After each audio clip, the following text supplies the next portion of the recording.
밤 9시가 넘은 시간이었습니다. 셔터를 반쯤 내리고 마지막 청소를 하는데 문을 두드리는 소리가 났습니다. 열어보니 제 오랜 동무 스님이었어요. 올해 일어난 살먹은 그 애가 거울앞 의자에 털썩 앉더니 이러는 겁니다. 정호가, 나 내일 아침에 혼인신고 하러 간다. 머리 좀 곱게 말아다오. 저는 가위를 든 채로 아무 말도 못했습니다. 한참을요. 그 밤에 제가 무슨 생각을 했는지, 그리고 그 이튿날 아침에 무슨 일이 벌어졌는지 오늘 다 말씀드리려고 합니다.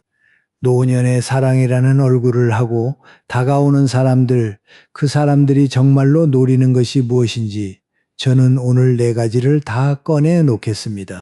앞에 셋은 이야기 중간중간에 짚어드리고 제가 제일 오래 망설인 4번째는 맨 뒤에 두겠습니다. 돈이 있으신 분도 없으신 분도 그 4번째 때문에 끝까지 들으셔야 합니다. 다 들으시고 나면 사람을 가려내는 시험지 넉 장이 여러분 손에 남을 겁니다. 순임이가 아주 비싼 값을 치르고 산 시험지예요. 저는 수도권 외곽 낡은 상가 2층에서 30년 넘게 미용실을 하는 68 한정옥입니다. 미용실 의자라는 게 참 요상한 자리예요. 목에 보자기를 하나 둘러드리면 그때부터 며느리 얘기, 영감 얘기, 통장 얘기까지 술술 나옵니다. 거울을 보고 앉으면 사람이 이상하게 솔직해지거든요. 그래서 이 동네 할머니들 속사정은 아마 제가 이 동네 목사님보다 더 많이 알 겁니다. 그런데 우리 원장들끼리만 아는 비밀이 하나 있어요. 단골 할머니가 연애를 시작하면 파마 주기가 달라진다는 겁니다. 5주에 한 번 오시던 분이 어느 날 3주 만에 오셔서는 앞머리가 죽었다고 그러세요. 볶은 지 한 달도 안 된 머리가 죽긴 뭘 죽습니까? 머리가 산 게 아니라 마음이 살아난 거지요. 겨우내 얼었던 화분에 물이 오르듯이 그렇게 얼굴에 화색이 돕니다. 그의 봄에 순임이가 딱 그랬습니다. 파마 주기가 슬금슬금 당겨지더니 어느 날은 눈썹 문신을 물어보고 어느 날은 난생 처음 립스틱을 바르고 왔어요. 남편 보내고 6해 동안 화장품 한 개를 안 사던 애가 말입니다. 저는 그때 속으로 얼마나 반가웠는지 모릅니다. 아이고, 우리 순임이한테도 봄이 왔구나, 늦게라도 왔구나 하고요. 우리 나이 되면요, 다들 괜찮은 척을 합니다. 자식들 앞에서 외롭다는 말, 그 말이 어디 쉽게 나옵니까? 그런데 화장을 안 하던 사람이 화장을 하고 거울을 안 보던 사람이 거울 앞에 오래 앉아 있으면 그건 말보다 더 정직한 신호예요. 누군가 다시 나를 여자로 봐줬으면 한 마음, 그 마음을 입 밖에 내는 건 부끄러운데 립스틱은 부끄러움 없이 그 마음을 대신 말해주거든요. 그래서 저는 그 봄이 참 고마웠습니다. 혹시 지금 이 이야기 남의 일 같지 않으신 분 계십니까? 그러면 잠깐 댓글에 지금 이 영상을 어느 동네에서 보고 계신지 지역 이름 하나만 적어두고 다시 와주세요. 어느 동네 어느 어르신이 이 이야기를 듣고 계신지 저는 그게 참 궁금하거든요. 자, 이제 그 봄 이야기로 돌아가겠습니다. 순임이 형편부터 말씀드려야겠어요. 시장에서 20년 넘게 반찬 장사를 한 애라 손끝 하나는 야무진데 살림은 뻔합니다. 남편을 폐암으로 먼저 보내고 낡은 빌라에 혼자 살아요.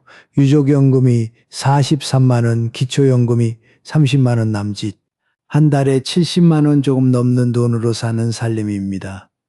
무릎이 고장나서 그 봄에 정형외과 물리치료를 다니기 시작했는데 여러분도 아시지요? 온찜질 침대에 나란히 누워서 20분씩 지지다 보면 옆 침대하고 저절로 말을 트게 돼 있습니다.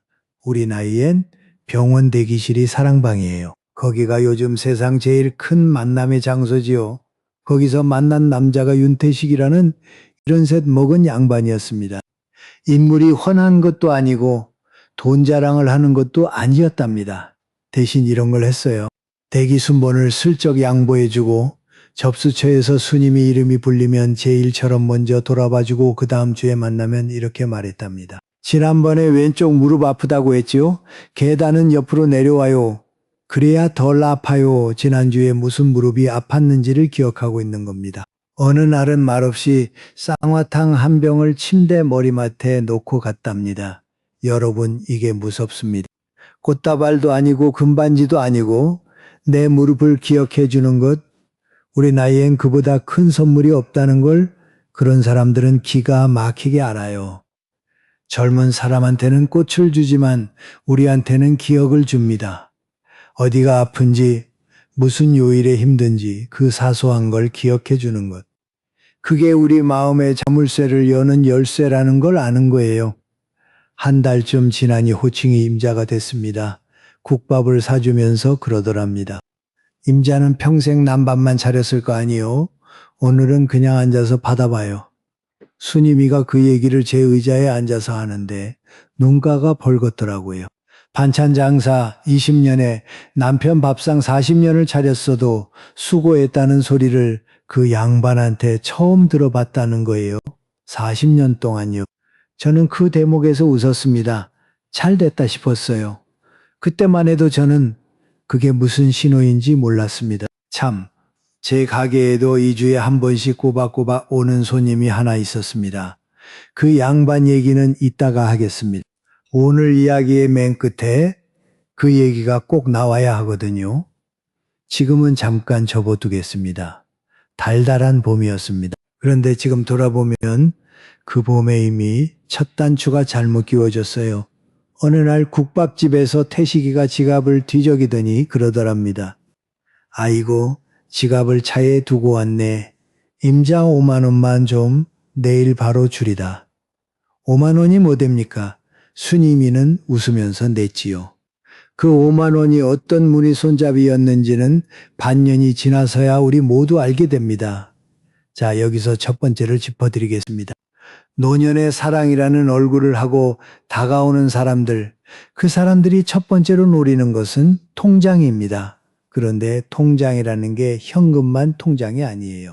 전세보증금도 통장이고 곧돈도 통장이고 오래 부어온 보험을 깨면 나오는 해약금도 통장입니다. 그리고 하나 더, 여러분 이름으로 은행에서 빌릴 수 있는 대출 한도까지 그 사람들 눈에는 전부 다 통장으로 보입니다. 그래서 돈이 없는 분도 안심하시면 안 돼요. 지금 통장에 든 돈이 아니라 여러분 이름으로 끌어올 수 있는 돈 전부가 그 사람들 계산기에 들어가 있거든요. 신호는 아주 간단합니다. 만난 지 석 달 안에 돈 얘기가 나오면 그게 설령 5만 원짜리라도 목적은 이미 나온 겁니다. 여러분 사기는 500만 원부터 시작하지 않습니다. 5만 원부터 시작합니다. 5만 원을 빌려주고 다음날 바로 갚는 걸 보면 아, 이 사람 참 반듯하다, 믿을 만하다 그렇게 생각하게 돼요. 그게 바로 다음 문을 여는 손잡이입니다. 작은 돈으로 신용을 쌓아두고 큰 돈으로 넘어오는 거예요. 그래서 이 말을 하나 외워두시면 좋겠습니다.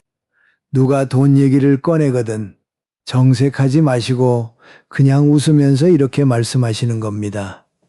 내 돈은 내 장례식 날까지 내 이름으로 있을 거요. 그래도 좋으면 우리 만납시다. 진심인 사람은 이 말에 안 떠납니다. 오히려 웃지요. 목적이 돈인 사람만 떠납니다. 이 한마디가 값비싼 필터예요. 돈 한 푼 안 들이고 사람을 거르는 필터입니다. 이야기를 계속하겠습니다. 봄이 여름으로 넘어가면서 순임이 손이 달라졌습니다. 파마하러 와서 앉았는데 손톱에 고춘물이 벌겋게 들었고 손목엔 파스가 붙어 있어요. 김장철도 아닌데 웬 고춘물이냐 물었더니 그 양반이 콩자반이랑 무생채를 좋아한다고 밑반찬을 해다 나른답니다. 혼자 사는 남자 냉장고가 오죽하겠냐면서요. 반찬만 나르는 게 아니라 와이셔츠까지 다려다 준다고 그래요. 여기서 하나 짚고 갑시다. 아주 중요한 대목이에요. 태식이는 단 한 번도 해달라고 한 적이 없답니다. 그게 그 사람들 재주예요. 임자가 한 콩자반은 아주 가게를 차려도 되겠네. 이 말 한마디면 우리 세대 여자들은 다음 주에 반찬통 3개를 들고 갑니다. 시키면 노동인데 알아주면 정성이 되거든요. 똑같이 콩자반을 만들어도 누가 시켜서 하면 서럽고 누가 알아주면 신이 납니다. 평생 고맙다는 소리에 굶주린 사람일수록 더 그래요.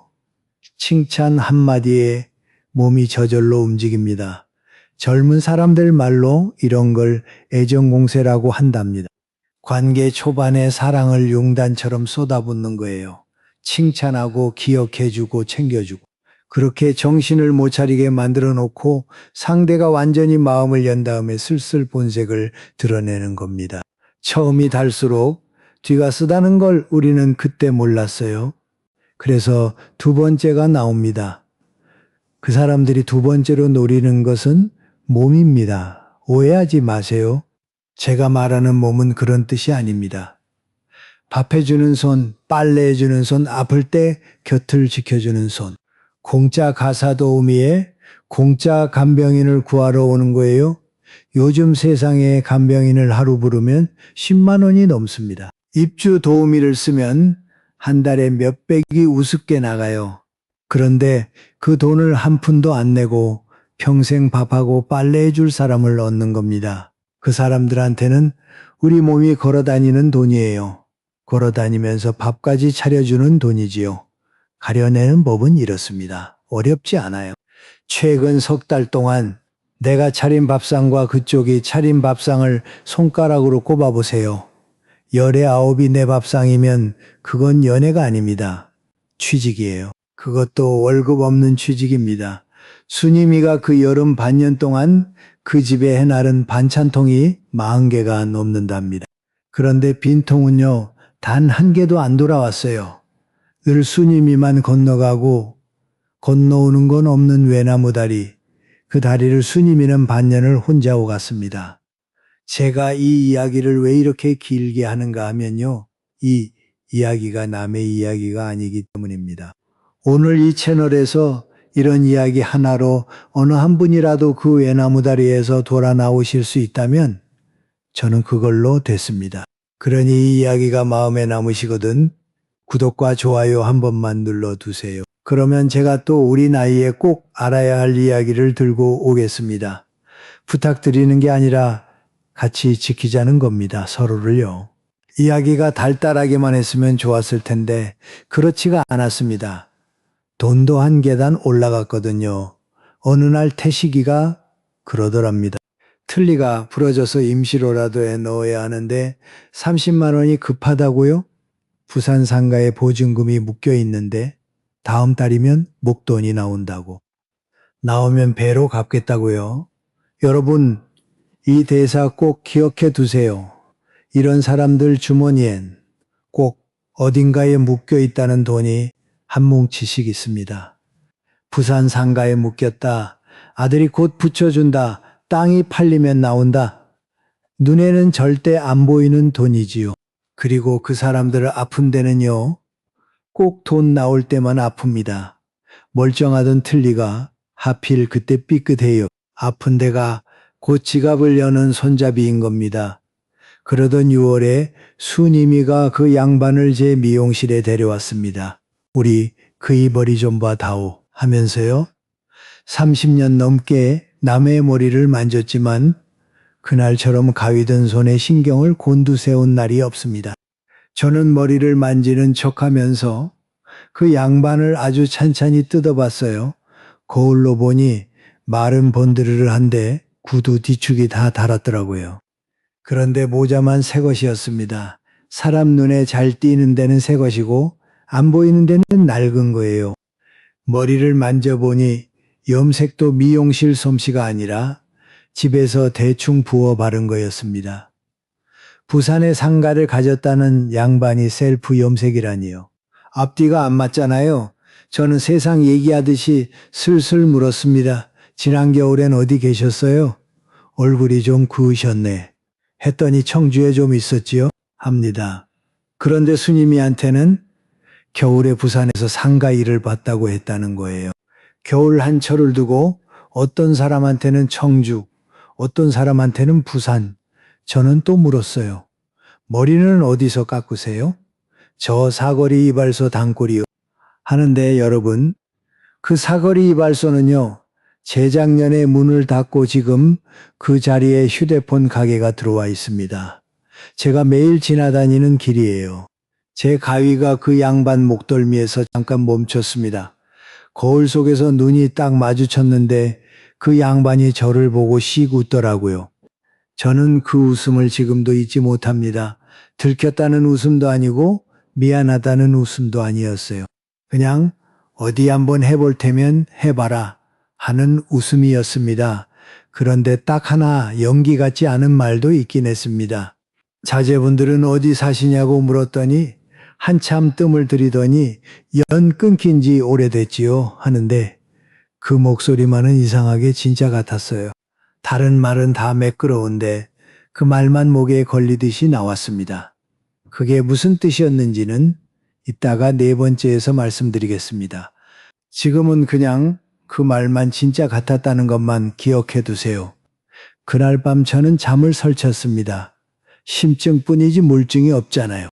사흘을 끙끙 앓다가 결국 수님이 몰래 인천 사는 딸 미경이한테 전화를 했습니다. 친구 몰래 그 자식한테 이르는 게 도리인지 참견인지 저는 지금도 자신이 없습니다. 여러분이라면 어떻게 하셨겠어요?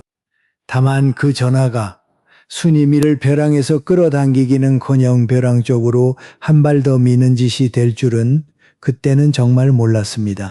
미경이는 그 주말에 들이닥쳤습니다. 맞벌이에 애 둘 키우느라 얼굴이 반쪽이 내가 오죽 놀랐겠습니까? 그런데 방법이 틀렸어요. 문을 열자마자 소리부터 질렀답니다. 엄마, 그 나이에 무슨 연애야? 딱 봐도 사기꾼이구먼. 엄마 노망 났어? 여러분, 노망이라는 그 두 글자가 어떤 칼인지 아시지요? 자식이 부모한테 노망 났냐고 하는 순간 부모는 그 자리에서 마음의 문을 걸어 잠급니다. 순임이가 딱 그랬어요. 그 길로 태식이한테 갔습니다. 그 양반이 뭘 했는지 아십니까? 거 봐요. 자식들은 임자 인생엔 관심이 없어요. 임자 통장에나 관심이 있지. 우리끼리 삽시다. 기가 막히지 않습니까? 사기꾼 입에서 나오는 말이 자식 입에서 나오는 말보다 따뜻하면 그 싸움은 이미 끝난 겁니다. 딸은 노망 났냐고 소리를 지르는데 사기꾼은 임자 인생을 걱정해 주니까요. 어느 쪽으로 마음이 기울겠어요. 저는 그때 저리게 배웠습니다. 윽박 지르면 진다는 걸요. 밀어내면 그 사람 품으로 밀어넣는 꼴밖에 안 된다는 걸요. 저한테도 불똥이 튀었습니다. 수님이가 다 알아채고 저를 찾아왔어요. 딸이 어떻게 알았겠냐? 내가 일렀지 하면서요. 저는 거짓말을 못했습니다. 그랬더니 그 입에서 제가 평생 못 잊을 말이 나왔어요. 너는 영감 보내고 15년을 혼자서도 잘만 살았으니 몰라. 사람이 사람 옆에 눕고 싶은 게 뭔지 내가 알아. 잘만 살았다는 그 말이 오래 아팠습니다. 잘 산 게 아니었거든요. 저는 잘 산 게 아니라 그냥 잠그고 산 거였는데 말이지요. 문을 다 잠가놓고 아무도 안 들어오니까 안전한 거였는데 그걸 잘 산다고 부른 거였어요. 그 얘기도 이따가 하겠습니다. 오늘 이야기 끝에 제 얘기가 나올 겁니다. 수님이는 그 길로 제 미용실에 발을 끊었습니다. 30년 단골이 발을 끊는 것. 미용실 원장한테는 그게 제일 큰 사이렌 소리예요. 그때 이미 저는 알았습니다. 아, 저 애가 이제 아무 말도 안 듣는 상태로 넘어갔구나. 자, 여기서 세 번째를 짚어드리겠습니다. 통장, 몸. 그 다음 세 번째로 그 사람들이 노리는 것은 자리입니다. 자리가 뭐냐면요. 혼인신고, 전입신고, 명예보증, 서류에 내 이름을 얹으려는 겁니다. 왜 자리가 위험하냐면 이건 돈하고 차원이 달라요. 5만 원, 500만 원은 잃어도 거기서 끝나지만 서류에 이름이 얹히는 순간은 다릅니다.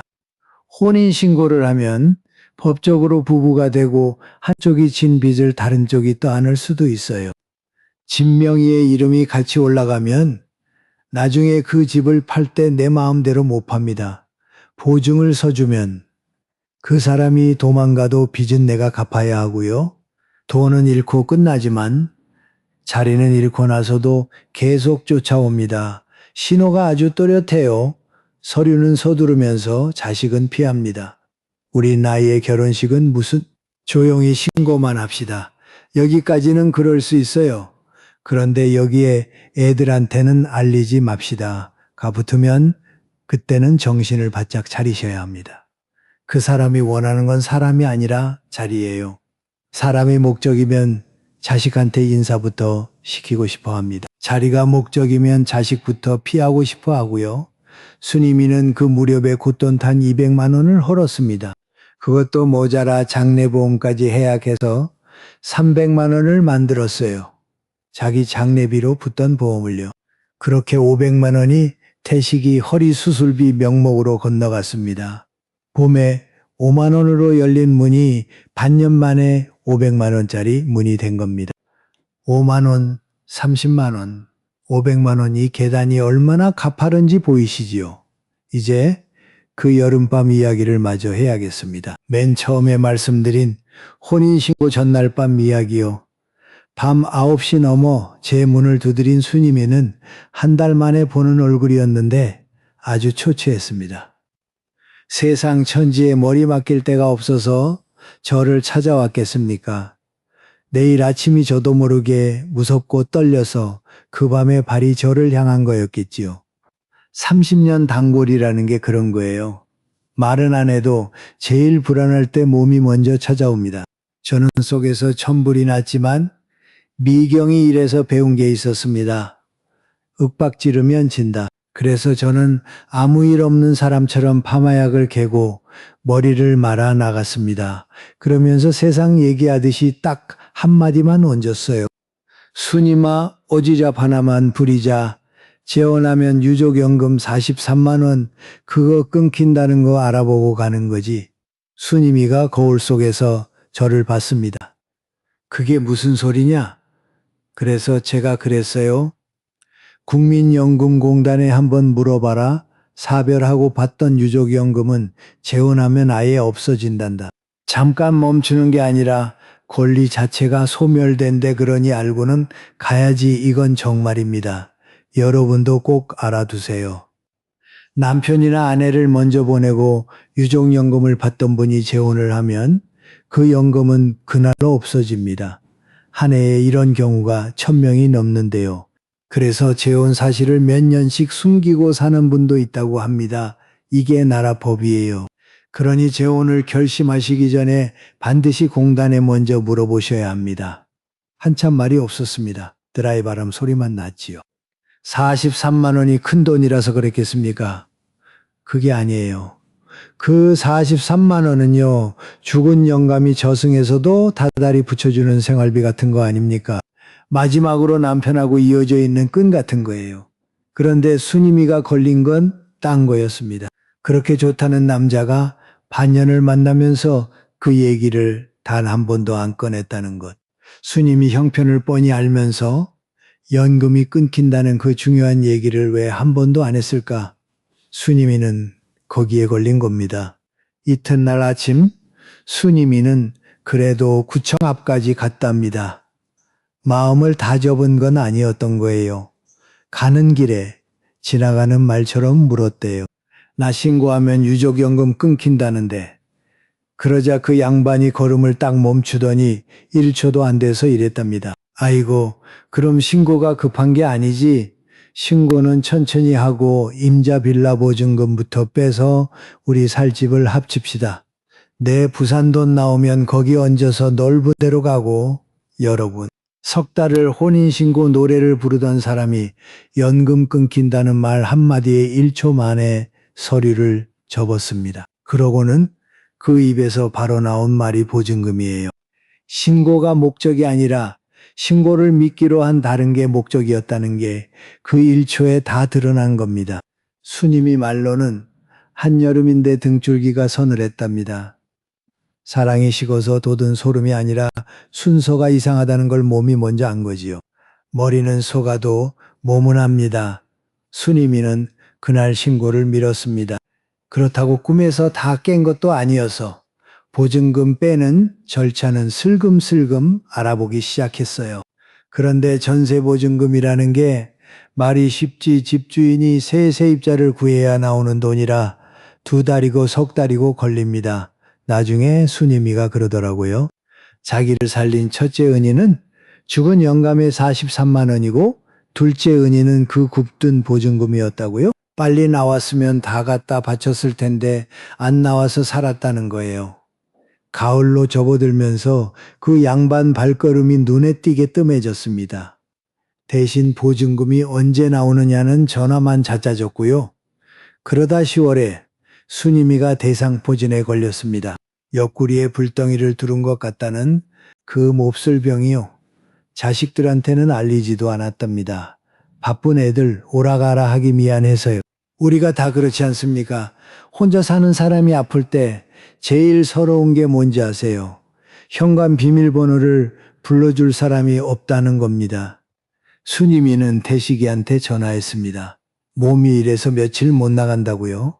아이고 저런, 내가 지금 부산이라 어쩌나 일 마무리되는 대로 올라가리다 하더랍니다. 문자로 안부는 왔어요. 몸은 안 오고요. 순임이는 열에 들뜬 이불 속에서 헤아렸답니다. 지난 봄 그 양반이 감기 걸렸을 때 자기는 사흘 내리 죽을 쑤어서 그 집 문고리에 걸어놨거든요. 전복죽, 호박죽, 잣죽. 죽값이 아까운 게 아니라 방향이 보이더래요. 늘 저만 건너가고 건너오는 건 없는 그 외나무다리요. 그래서 열에 들뜬 채로 난생 처음 거꾸로 부탁을 했습니다. 여보, 나 병원비가 모자라서 그러는데 지난번 500 중에 100만 원만 먼저 돌려줄 수 있어? 급해서 그래요. 여러분, 이 전화 한 통이 6달 홀림을 사흘 만에 고쳤습니다. 수학이 넘어가 잠깐 조용하더니 목소리가 반키 내려가더랍니다. 임자, 내가 부산 일이 커져서 정신이 없어. 다음 주에 봅시다. 그 다음 주는 오지 않았습니다.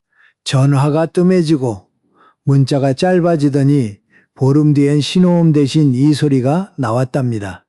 지금 거신 번호는 없는 번호입니다. 순임이는 그 안내 음성을 3번을 다시 걸어서 들었답니다. 기계가 잘못 말한 줄 알고요. 자, 이제 4번째입니다. 제가 제일 오래 망설였다고 말씀드린 그 얘기요. 4번째, 그 사람들은 통장을 보고 오는 게 아니라 외로움을 보고 옵니다. 태식이가 순임이한테 처음 물은 게 뭔지 아십니까? 재산이 얼마냐가 아니었어요. 식사는 하셨어요. 늘 혼자 드세요? 이거였답니다. 그 사람들은 통장 잔고를 볼 줄 몰라요. 대신 눈빛을 봅니다. 혼자 밥 먹는 사람의 눈빛. 하루 종일 제 이름 한번 불릴 일 없는 사람의 눈빛. 그게 그 사람들한테는 잔고 증명서예요. 은행 잔고보다 더 정확한 증명서지요. 이게 그냥 제 짐작이 아닙니다. 65부터 84까지 어르신 수천 명을 10년 넘게 따라가며 살핀 연구가 있는데요. 거기서 뭐가 나왔냐면 혼자 사느냐 아니냐보다 스스로 외롭다고 느끼느냐 아니냐가 그분들 수명을 더 정확하게 갈랐답니다. 무슨 말이냐면 사람을 무너뜨리는 건 혼자 사는 것 자체가 아니라 아무도 나를 찾지 않는다는 그 느낌이라는 거예요. 몸이 혼자인 것보다 마음이 혼자인 게 더 무섭다는 겁니다. 심리를 공부한 분들도 하나같이 말합니다. 이런 사람들은 가장 부유한 사람을 찾는 게 아니라 가장 외로운 사람을 찾는다고요. 그러니까 제목에 돈이 있든 없든이라고 쓴 겁니다. 돈이 없어도 외로우면 표적이 됩니다.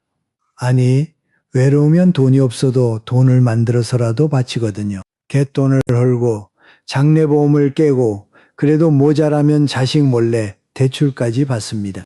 한 달 70만 원으로 사는 순임이한테서 5만 원, 30만 원, 500만 원, 도합 535만 원이 나왔지 않습니까? 그 형편이에요. 외로운 사람 지갑은 밑 빠진 독이 아니에요. 제 손으로 밑을 빼주는 독입니다. 누가 훔쳐가는 게 아니라 제가 벗어주는 거예요. 그런데요. 순임이가 나중에 한참을 울고 나더니 이 말을 했습니다. 저는 이 말이 오늘 이야기 전체에서 제일 중요한 말이라고 생각합니다. 정호가 나는 말이다. 그 인간이 보고 싶었던 게 아니라 고맙다는 소리가 고팠던 갑다. 수고했네. 자네 덕에 산다. 그 소리. 40년 밥상을 차려도 아무도 안 해주던 그 소리를 그 인간이 해주니까 내 눈에 뵈는 게 없었던 게지. 여러분, 우리는 사랑에 넘어가는 게 아닙니다. 난생 처음 들어보는 고맙다는 그 말 한마디에 넘어가는 겁니다. 고맙다는 말 한마디, 그게 뭐라고요? 그게 우리 나이엔 그렇게 큽니다. 경찰서 앞까지는 미경이가 모시고 갔습니다. 그런데 상담만 받고 돌아섰어요. 차용증 한 장이 없고 오간 문자에는 죄다 고맙소 사랑하오 뿐이라. 연애 중에 오간 돈은 사기로 묻기가 어렵답니다. 세상 법이 그래요. 돈을 훔친 죄는 조서에 쓸 칸이 없습니다. 그나마 다행은 보증금 4천만 원은 무사했다는 거예요. 집주인이 끝내 새 세입자를 못 구한 게 천만다행이 될 줄 누가 알았겠습니까? 그리고 순임이가 저한테 숙제를 하나 줬습니다. 정호가 이 얘기 네가 어디 가서 좀 해다오. 창피는 내가 다 안고 갈 테니 나 같은 사람 하나만 건져다오. 오늘 제가 이 긴 이야기를 이렇게 다 꺼내놓는 건 그 숙제 때문입니다. 그런데 제가 네 번째를 외로움을 왜 맨 뒤에 뒀는지 그 진짜 이유를 이제 말씀드려야겠습니다. 앞에 셋 통장과 몸과 자리를 노리고 오는 사람 중엔 나쁜 놈 아닌 놈이 없습니다. 통장을 노리면 도둑이고 몸을 노리면 부려먹는 놈이고 자리를 노리면 계획범이에요. 거기엔 예외가 없어요. 그런데 네 번째만은 다릅니다. 외로움을 보고 오는 사람 중에는요, 나쁜 놈도 있지만 저처럼 그냥 외로운 사람도 있습니다. 이게 무슨 말인지 이제 아까 접어댔던 제 가게 손님 얘기를 해야겠어요. 서병철 씨라고 저보다 6살 위 되는 양반입니다. 3년 전에 부인을 먼저 보내고 혼자 산다고 했어요. 2주에 한 번씩 꼬박꼬박 커트를 하러 왔습니다. 여러분, 70 넘은 남자 머리가 2주 만에 자라면 얼마나 자랍니까? 깎을 것도 없는 머리를 10,000원 내고 깎고 가는 거예요.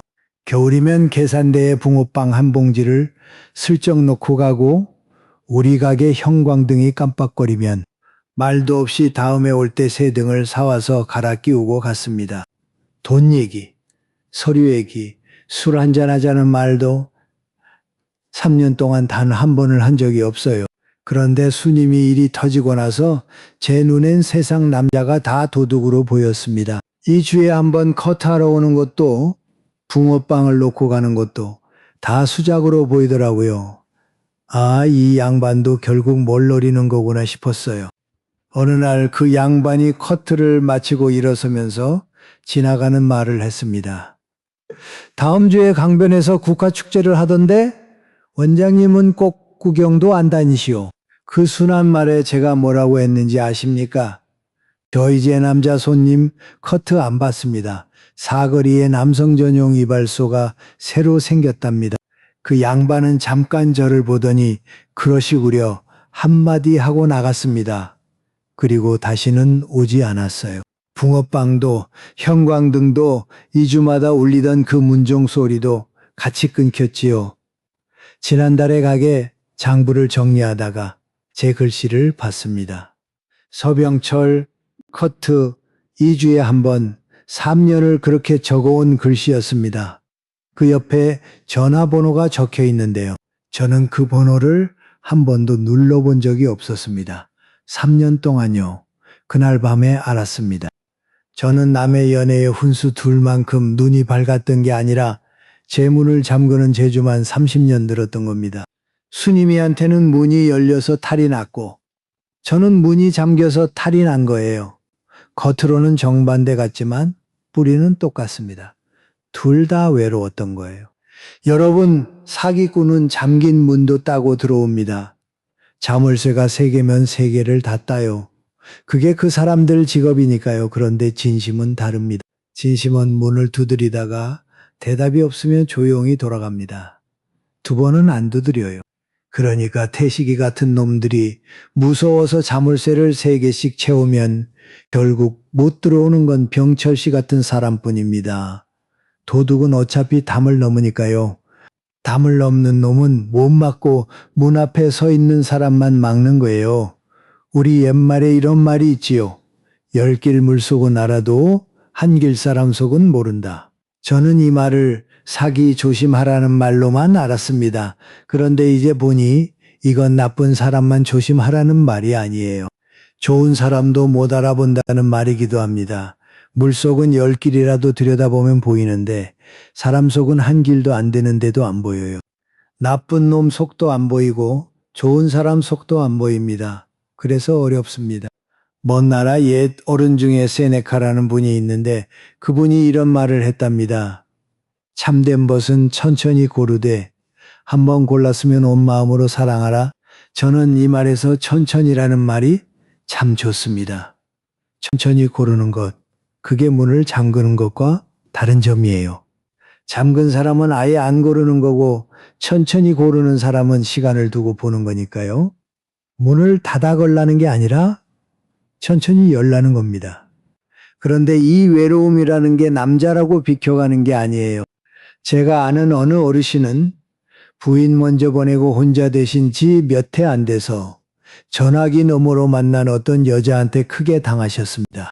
얼굴 한 번을 못 봤답니다. 그저 매일 전화로 밥은 드셨냐, 약은 챙기셨냐, 그 소리 몇 마디에 마음이 다 넘어가서 몇 달 사이에 노후 자금을 상당히 붙이셨대요. 나중에 자식들이 알고 뜯어 말렸을 때 그 어르신이 하신 말이 순이미하고 똑같았습니다. 그 사람이 유일하게 내 안부를 물어줬다고요. 그러니 이건 할머니들 얘기가 아닙니다. 할아버지들도 똑같아요. 외로움은 남녀를 안 가립니다. 나이도 안 가리고 형편도 안 가려요. 혼자 밥 먹는 사람이면 다 표적이 될 수 있습니다. 아까 제가 태식이가 자식과 연 끊긴 지 오래됐다던 그 한마디만은 진짜 같았다고 했지요. 어쩌면 그 인간도 네 번째 그것 하나만은 진짜로 고팠는지 모릅니다. 자식한테 버림받고 저도 혼자였던 거예요. 그렇다고 그놈이 한 짓이 용서가 되는 건 절대 아닙니다. 다만 저는 이 말씀은 드리고 싶어요. 외로움이라는 게 그렇게 무섭습니다. 사람을 훔치는 놈도 만들고 도둑 맞는 사람도 만들어요. 같은 부리에서 한쪽에선 도둑이 나오고 한쪽에선 피해자가 나옵니다. 자, 그래서 저는 마지막으로 문을 잠그시라는 말 대신 시험지 넉 장을 드리려고 합니다. 순임이가 수업료 535만 원을 내고 산 시험지예요. 종이에 적어서 냉장고에 붙여두셔도 좋습니다. 첫째, 달력 시험입니다. 진심은 느리고 목적은 빠릅니다. 진짜 마음이 있는 사람은 서두를 이유가 없어요. 천천히 알아가면 되니까요. 그런데 목적이 있는 사람은 급합니다. 마음이 식기 전에, 들키기 전에 서류든 돈이든 받아내야 하거든요. 그러니 만난 지 석 달이 안 됐는데 돈 얘기가 나오거나 서류 얘기가 나오면 그 사람 목적은 이미 나온 겁니다. 석 달리 숫자만 기억하세요. 석 달 안엔 아무것도 결정하지 않는 겁니다. 둘째, 지갑 시험입니다. 지난 몇 달 동안 그쪽이 지갑을 연 날과 내가 지갑을 연 날을 손가락으로 꼽아보세요. 5에 4시 내 쪽이면 그건 연애가 아니라 계산서입니다. 내가 계속 내고 있는 거예요. 그리고 급하실 땐 거꾸로 시험도 있습니다. 내가 먼저 돈을 좀 빌려달라고 해보는 겁니다. 목적이 돈인 사람은요, 내가 돈을 달라고 하는 순간 신기루처럼 사라집니다. 순이미는 100만 원만 돌려달라는 전화 한 통으로 6달 꿈에서 사흘 만에 깼잖아요. 아플 때 한번 부탁해보세요. 진짜인지 가짜인지 그 자리에서 갈립니다. 셋째, 몸살 시험입니다. 내가 아플 때 그 사람이 뭘 하는지 보세요. 입으로만 걱정하는 사람인지 아니면 문 앞에 죽 한 그릇 놓고 가는 사람인지요. 태식이는 순이미가 대상포진으로 알아누웠을 때 부산이라 못 온다고 했습니다. 문자로 안부만 보냈어요. 반면에 순이미는 그 인간 감기 걸렸을 때 죽을 3가지나 쑤어서 문고리에 걸어놨고요. 사랑은 입으로 오지 않습니다. 다리로 옵니다. 말로 하는 걱정은 누구나 해요. 진짜는 아픈 사람 집 앞까지 걸어옵니다. 넷째, 대나 시험입니다. 이게 제일 중요합니다. 그 사람이 나를 밝은 데로 데리고 나가려는 사람인지 보세요. 자식 앞에, 친구 앞에, 대낮 국수집에 나란히 앉을 수 있는 사람인지요. 애들한테 뭐하러 알려요? 이 말이 나오면 그 사람은 이미 답을 다 말한 겁니다. 숨기자는 사랑은요, 계획이 있는 사랑입니다.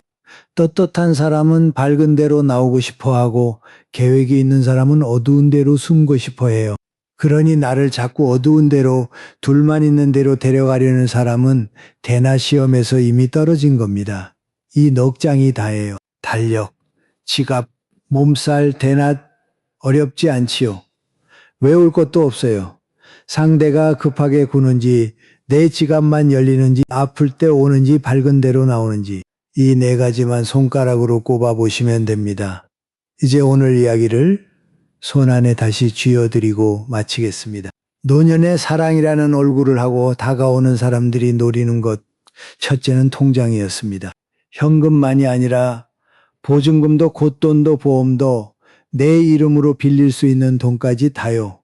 5만 원부터 시작해서 500만 원으로 넘어갑니다. 둘째는 몸이었습니다. 공짜로 밥하고 빨래하고 간병해 줄 사람. 열의 9이 내 밥상이면 그건 월급 없는 취직이에요. 셋째는 자리였습니다. 혼인신고, 명예, 보증, 서류는 서두르면서 자식은 피하는 사람, 특히 애들한테 날리지 말자는 사람, 그리고 넷째는 외로움이었습니다.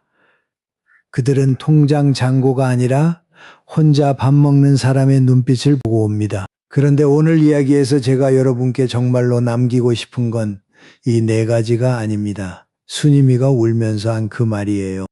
우리는 사랑에 넘어가는 게 아니라 고맙다는 말 한마디에 넘어간다는 것. 그러니 그 말에 굶주리지 않도록 서로가 서로한테 고맙다는 말을 좀 자주 해줍시다. 자식한테, 친구한테, 오래된 동무한테요. 그 말 한마디가 나쁜 놈들이 파고들 틈을 미리 메워줍니다. 그리고 하나 더요. 외로움은요, 숨기면 표적이 되고 꺼내놓으면 방패기. 혼자 앓으면 노리는 사람이 생기지만 자식한테든 친구한테든 나 요즘 이런 사람 만난다고 꺼내놓으면 그 순간 옆에서 다 지켜봐 줍니다. 순임이가 무너진 건 혼자 숨겼기 때문이고 순임이가 살아난 건 결국 저한테, 딸한테 꺼내놨기 때문이에요. 문은요. 잠그라고 있는 게 아니더라고요. 문은 대낮에 천천히 내 이름은 내 손에 쥔 채로 그렇게 여는 겁니다. 여기까지 들어주신 여러분께 한 가지만 여쭙고 싶습니다. 여러분은 혹은 여러분 곁에 계신 그분은 오늘 말씀드린 네 가지 중에 몇 번째를 겪어보셨습니까?